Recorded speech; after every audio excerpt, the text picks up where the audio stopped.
Y'all, I don't know what is going on, but the powers that be don't want me to do this live or something, honey. So, as I was saying before I got rudely interrupted, what was I saying? I was doing the earring. Let's see what was going on over here. Oh, I had already put that together. And one of these will go with that. But anywho, like I was saying, there's 3 layers. I got 3 layers here and 3 layers here, and that is for one earring. For one, this is the front, this is the back. You can do both sides with the design if you like, but I'm doing this way. And I was saying, if you did it with the this is 65 pound. The black is 110 pound. So I've already got those put together. Well, what did I use those for? Either way, anyway. If you use 65 pounds, you'll end up doing multiple layers, multiple. You're like I can do 6 layers and be good for this one earring. If you use a thinner cardstock, you might end up doing 8 to 12 layers, just depending on the thickness of the cardstock. So I like to stay around 110 pound. You can also do 140 pound if you can find it. That is totally up to you. So again, we're just gonna paint our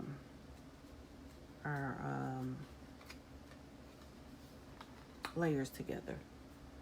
I don't know what happened to that phone, y'all.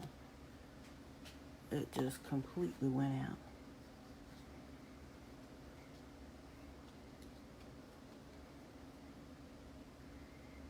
So we're back painting the layers together, Mod Podging.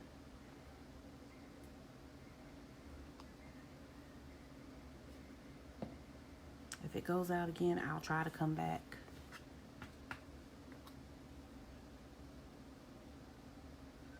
I know that other one wasn't an hour, but I think they kick you off after an hour. I know I hadn't been on an hour.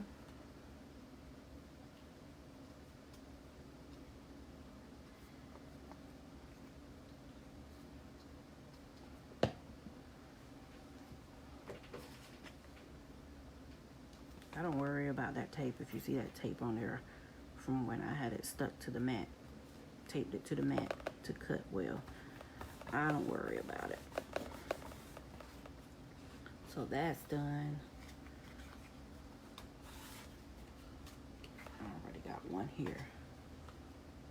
There's 3 done. There's 3 there. Oh, that goes with that. That's why that's 3. Okay, let me get these 3 back.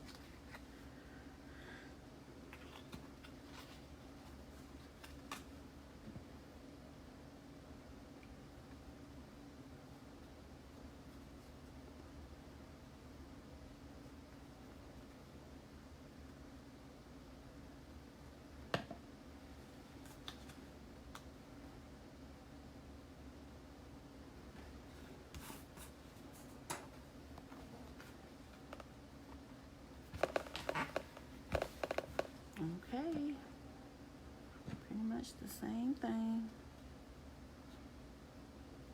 in the previous live.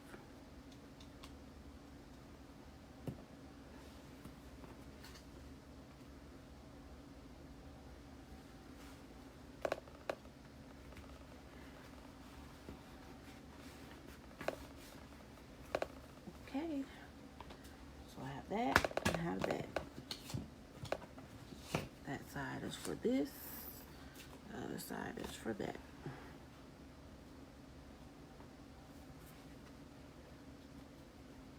No, I think I'll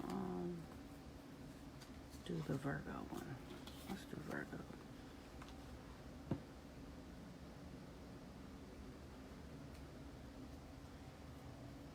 I think I'll do this Virgo because somebody else. I posted when I posted the mock-ups. One of my cousins was like, I gotta get those. Her birthday is coming up and she always orders a t-shirt or something, but I haven't been doing t-shirts lately because when the virus broke out and everything shut down, everybody and their grandma started crafting, so supplies on stuff were out and everything was on back order, or either everything shot through the roof. And our vinyl shop, the one that was closest to me, shut down. And I hate going way on the other side of town because we never have to go over that side of town for anything. And I hate going over there. Hate it. And then that store is higher than the one that was, it's the same people, but that store is higher than the one that was closer to me. So I haven't bought any vinyl in a while. I haven't been doing t-shirts in a long time. And then the t-shirt paper that I need to do the print and cut t-shirts. Oh, that paper skyrocketed. It was already high. It was already like $70-$80 for a pack of paper, the kind that I use. But now it's like 90 something. I was like, what? I was like, no thank you. So I haven't been fooling with t-shirts. But I told her I got her for the earrings, so let me go ahead and put these together. They'll be done and ready. Okay, and I think on the video that got cut off, or when I run out of space, I was telling you guys that for glitter, we do not Mod Podge glitter. We don't do, that's a no-no, because it will dull the glitter. We don't Mod Podge the glitter. So, for this one earring, like I said, I have all of this.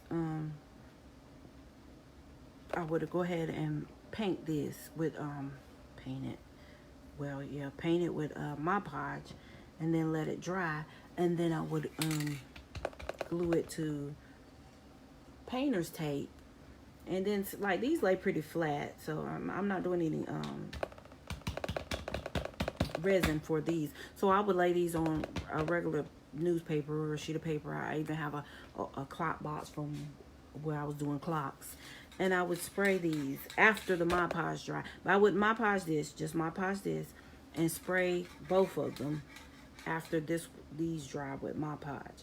And then after that dried, then I would come back. Let me put this over here. Hold on a second. I glue everywhere. Come back, figure out where I want my hole at, and punch this one with the hole. And I will use this as a template even after I got this one put together. Put this behind wherever I put the hole at here, cut it, put it here, cut it, do the next back piece and cut it. So it will serve as a template for the hole. So I just try to get it where I think's what looks center. That's the thing about cutting this outside of using your Cricut machine or a Silhouette machine or your whatever machine you cut with, because some people have those large vinyl cutters or cutting machines, the Rollins and XYZ. But I can add the hole, but I like to do it like this in case somebody might want to use this for a charm. Somebody might want to do a different method, like say for these earrings. Let me show you. For these earrings, I did not do a hole. I just did I put the wire between the layers. And how I did that, just made a loop with my chain nose pliers. It's a loop on the other end that you can't see between the layers. And I took that outside and put it on the cement, and I hammered it flat. Not thin flat, but just hammered it flat enough to where it could fit between these without you seeing a bump in this earring. There's a little one there, I can feel it because I know what it feels like. But there is a little one there. So I don't put the hole in there in case somebody wants to do it like that. Especially for, I would do it like this. Especially for these earrings, because the back is glitter. And when I hang them, if you do it like this and you hang it in the ear, it stays this way versus spinning, you know, turning all the way around. So again, like I said, I would try to figure out where center was on this earring, on which I already cut one over there, but I already stuck it to that other thing. Smart. So I'd figure center here.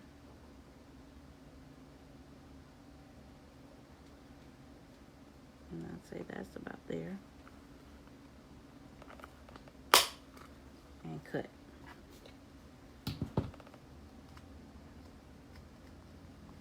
And like I said, I would take this, line it up, not this way, but this way, because that's the way it'll fit. And then I would just put this back in that same hole.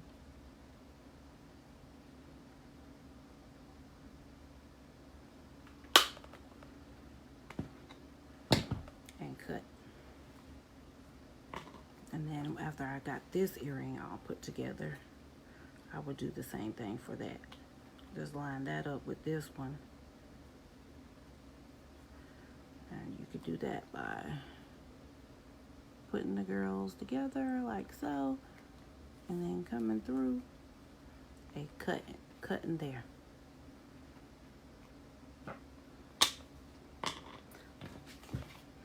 So I'll paint this while I'm here with my podge, since I already got it laid up there. And again, I say you can paint around the edge. It seals that paper. It's good for it. You can wait till you put it together and then come back and do it, or you could do it as you go. It's totally up to you.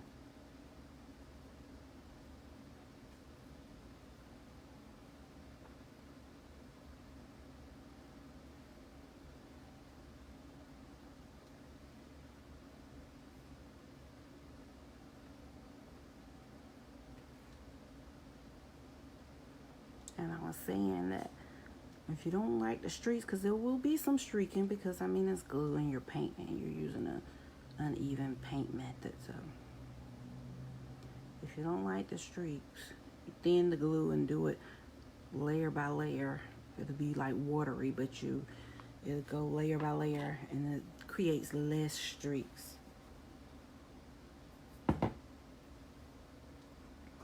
I don't do the well, I will if somebody, like I said, if somebody asked for me to epoxy these, I would. But to keep the cost low and to sell to the masses and to make them quick, I don't do the epoxy or the resin. I like both. I really love epoxy, but I think it affects my sinuses or something. It's just not a good thing. It's not good for you either.